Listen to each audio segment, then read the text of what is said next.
Berjumpa Bapak, Ibu, dan saudara-saudara. Kemarin kita habis merayakan ibadah kenaikan Tuhan Yesus. Dan kita diingatkan bahwa kita tetap menjadi murid-muridnya yang masih tinggal di dalam dunia. Tetapi pada satu saat kita juga akan meninggalkan dunia ini dan ikut bersama dengan Dia dalam kerajaannya yang mulia. Oleh karena itu mari kita belajar menikmati kehidupan seturut kehendak Tuhan. Firman Tuhan hari ini dari 2 Korintus pasal 5 ayat 1 sampai dengan 17. Firman Tuhan dari 2 Korintus pasal 5 ayat 1 sampai dengan 17 mau menyatakan bagaimana kemah tempat kediaman kita di dunia pada suatu saat akan dibongkar. Siapkah kita untuk menerima yang jauh lebih baik? Mari kita akan bersama-sama berdoa.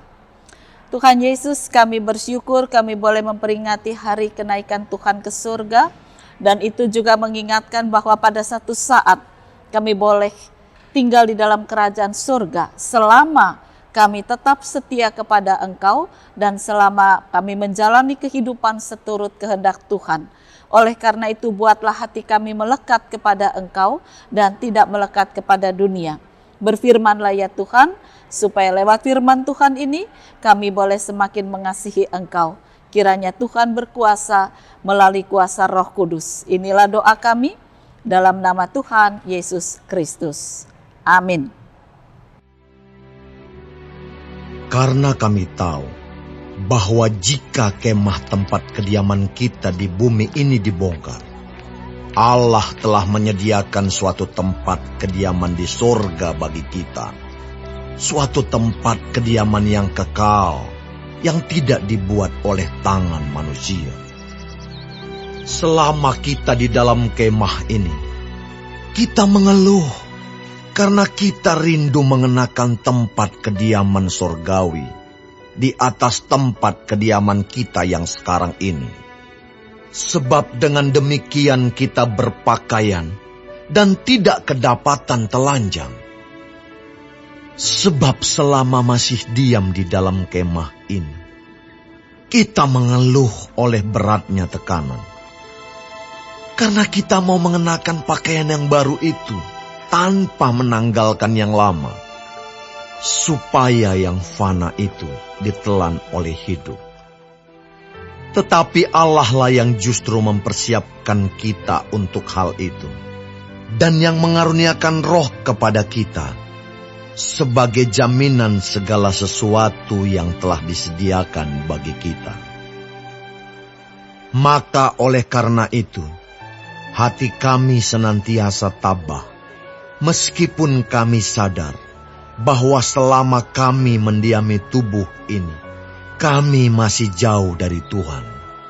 Sebab hidup kami ini adalah hidup karena percaya, bukan karena melihat. Tetapi hati kami tabah, dan terlebih suka kami beralih dari tubuh ini untuk menetap pada Tuhan. Sebab itu juga kami berusaha, baik kami diam di dalam tubuh ini, maupun kami diam di luarnya, supaya kami berkenan kepadanya. Sebab kita semua harus menghadap tahta pengadilan Kristus, supaya setiap orang memperoleh apa yang patut diterimanya, sesuai dengan yang dilakukannya dalam hidupnya ini, baik ataupun jahat. Kami tahu apa artinya takut akan Tuhan. Karena itu kami berusaha meyakinkan orang.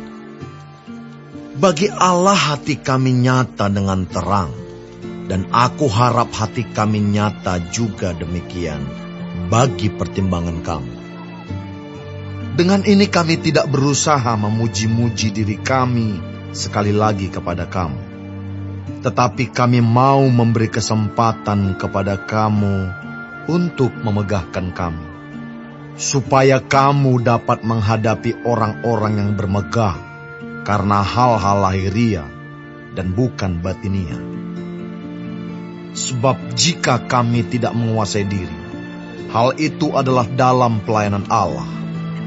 Dan jika kami menguasai diri, hal itu adalah untuk kepentingan kamu. sebab kasih Kristus yang menguasai kami. Karena kami telah mengerti bahwa jika satu orang sudah mati untuk semua orang, maka mereka semua sudah mati. Dan Kristus telah mati untuk semua orang, supaya mereka yang hidup tidak lagi hidup untuk dirinya sendiri, tetapi untuk Dia yang telah mati dan telah dibangkitkan untuk mereka. Sebab itu, kami tidak lagi menilai seorang juga pun menurut ukuran manusia. Dan jika kami pernah menilai Kristus menurut ukuran manusia, sekarang kami tidak lagi menilainya demikian. Jadi siapa yang ada di dalam Kristus, ia adalah ciptaan baru. Yang lama sudah berlalu, sesungguhnya yang baru sudah datang. Bapak, Ibu, dan saudara-saudara, ada seorang suami yang ditinggalkan oleh istri karena sakit. Istrinya pergi untuk meninggalkan kehidupan ini. Dan istrinya ini sebelum meninggalkan kehidupan ini berpesan kepada suaminya untuk merawat anak mereka satu-satunya dengan baik dan dengan sungguh-sungguh. Anak mereka anak laki. Dan si suami ini dengan sungguh-sungguh merawat anak lakinya dengan baik. Nah, karena dia merawat dengan baik, bekerja dengan baik sampai dia menjadi kaya raya. Lalu ketika dia sudah menjadi tua, dia harus meninggalkan kehidupan ini karena usia. Sementara anaknya juga sudah hidup dengan baik, sudah bisa meneruskan perusahaan ayahnya, bahkan sudah punya istri, sudah memberi cucu, dan sebagainya. Keluarganya sudah semakin membesar. Ya. Nah, ketika ayah ini akan pergi meninggalkan kehidupan, lalu dia berpesan kepada anaknya, kalau nanti waktunya sudah tiba dan papa tiba-tiba harus menyusul mamahmu ke surga, tolong, ya, papa ini punya sebuah cincin. Cincin ini cincin pernikahan papa dengan mamahmu. Nah, nanti kalau papa meninggal, genggamkan cincin pernikahan ini, ya, di jari-jari papa. Walaupun nanti papa dipakein baju bagus, masuk dalam peti, tapi tolong cincin ini digenggam. Jangan dipakai. Kenapa? Ya pokoknya papa pengen genggam cincin ini supaya besok kalau ketemu mamahmu di surga, papa bisa tunjukkan ini loh cincin pernikahan kita. Ya. Jadi pesan yang sangat menarik. Anaknya pikir ya masuk akal lah, papahnya kepingin membawa cincin pernikahan dengan almarhumah mamahnya. Sampailah hari kematiannya tiba. Lalu cincin itu digenggamkan dan upacara penguburan. Nah, ini ceritanya selanjutnya, namanya dongeng juga ya, hayalan. Tapi di situ kita bisa belajar. Karena setelah penguburan selesai, roh dari bapak ini kemudian sampai ke pintu gerbang surga. Nah, kemudian dia disambut oleh malaikat. Ditanya, apa yang ada dalam genggaman tanganmu? Wah, ini cincin pernikahan. Coba dibuka.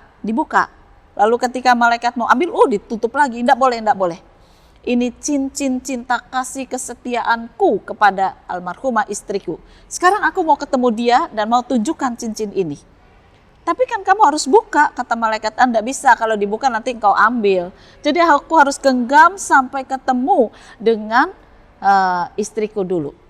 Kalau begitu tidak bisa, malaikat bilang, ya, kamu tidak boleh bawa barang dari dunia. Sebab barang dunia harus ditinggalkan. Mau masuk surga, ya harus ikut aturan yang ada. Nah, tapi suami itu mengatakan bagaimana ya? Ya sudahlah kalau begitu saya akan tunggu nanti istri saya keluar, ya jemput saya. Jadi silakan pintu gerbang ditutup. Nah pintu gerbangnya ditutup ya, dan dia nggak bisa masuk surga. Ceritanya begitu. Ya. Lama dia nunggu. Lalu satu saat ada seorang laki-laki yang keluar. Dan ketika laki-laki itu keluar, dia bertanya, kenapa kamu tunggu di luar? Karena saya tunggu istri saya jemput saya. Apa yang ada dalam genggamanmu? Dia tunjukkan ini cincin pernikahan. Lalu dia tutup kembali. Dan laki-laki itu mengatakan, kalau kamu menggenggam terus tanganmu dengan membawa cincin pernikahanmu itu, kamu sulit untuk melewati pintu gerbang ini. Sebab pintu gerbang ini hanya bisa dilewati ketika engkau menggenggam tanganku. Lalu laki-laki ini tanya, engkau siapa? Dan kemudian laki-laki itu mengatakan, inilah aku. Dia mengulurkan tangan, dan ketika dia mengulurkan tangan, manusia duniawi ini melihat ada lubang di telapak tangannya. Lalu dia berkata, engkaukah Yesus, pemilik kerajaan surga? Iya. Tetapi untuk bisa melewati pintu gerbang surga, kamu harus menggenggam tanganku, bukan menggenggam cincin pernikahan itu. Kamu mau? Dan kemudian laki-laki itu berkata, di dalam surga ada istriku? Ada. Nah kalau gitu aku ingin menunjukkan cincin pernikahan. Nanti gampang. Ya, nanti gampang. Yang penting kamu sekarang bisa memegang tanganku. Akhirnya laki-laki itu setelah melewati pergumulan, dia katakan, baiklah. Aku akan membuka tanganku, menggenggam tanganmu. Pada saat dia menerima genggaman atau uluran tangan Yesus, cincin itu terjatuh. Tetapi yang menarik, ketika dia menggenggam tangan Yesus, segala keinginan untuk menggenggam cincin itu hilang. Lalu apa yang terjadi? Dia melangkah dituntun oleh Yesus masuk dalam kerajaan surga. Dan dia terkejut karena di sana sudah disambut oleh istrinya. Disambut di sebuah tempat yang istimewa, yang sangat indah. Lebih indah dari rumah yang dibangunnya di muka bumi. Lalu dia katakan, ternyata selama ini saya salah. Kalau saya dapat Tuhan Yesus, maka saya dapat semuanya. Saya tidak boleh menggenggam dunia, tetapi saya harus melepaskan dunia untuk mendapatkan Tuhan Yesus dan semuanya.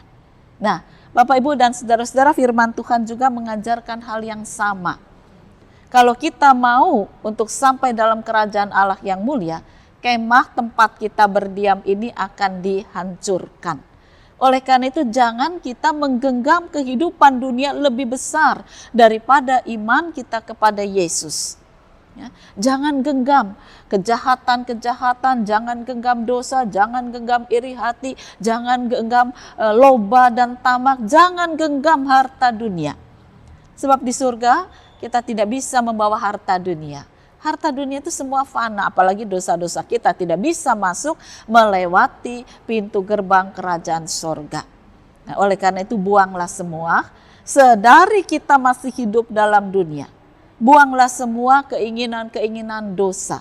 Buanglah semua kejahatan-kejahatan dosa dan genggamlah tangan Yesus. Apa yang akan terjadi? Ketika dari dunia ini kita sudah menggenggam tangan Yesus, maka kita akan mendapatkan semua yang kita inginkan, semua yang kita harapkan.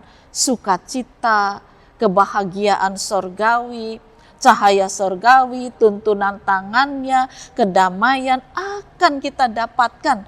Meskipun kita masih berjalan di tengah dunia dengan segala problem yang harus kita hadapi. Tetapi kalau kita sudah meyakini bahwa kemah tempat tinggal kita sementara ini akan diganti dengan segala kemuliaan, dan Tuhan sudah menyediakan kepada kita segala sesuatu yang lebih indah, relakanlah. Kita memang harus bekerja, harus terus menjalani kehidupan, tetapi bukan untuk digenggam di bawah mati. Yang harus kita genggam adalah tangan Tuhan Yesus. Tangan yang membuka pintu gerbang kerajaan surga. Dan ketika dia membuka, dia akan menuntun kita untuk masuk dalam rumahnya yang indah. Kalau kita masuk, kita akan mendapatkan segala-galanya. Oleh karena itu, kalau kita menggenggam tangan Yesus, damai sejahtera kita dapatkan sekarang, kelak kita mendapatkan sejahtera yang lebih sempurna. Dapat Tuhan Yesus itu dapat semuanya, bukan cuma yang ada di dunia sekarang, tetapi kelak dalam kerajaan surga. Seperti ketika dia naik dalam kerajaan surga, Allah mengaruniakan tahta yang mulia. Dia menjadi raja atas segala raja. Kita akan ikuti Yesus yang naik ke dalam kerajaan surga untuk kita dapatkan kemuliaan surgawi. Oleh karena itu mari kita merelakan, melepaskan semua keduniawian kita. kita genggam tangan Yesus, kita mendapatkan segala-galanya yang Tuhan Yesus beri. Selamat menikmati, menggenggam tangan Tuhan, dan selamat menikmati segala yang Tuhan Yesus sediakan. Tuhan memberkati firman-Nya. Amin. Mari kembali kita akan berdoa. Tuhan Yesus, buatlah kami bisa melewati kehidupan dengan menggenggam tangan-Mu, supaya kami tidak menggenggam dunia ini dalam ketakutan, kebimbangan, keserakahan, apapun akan kami lepaskan.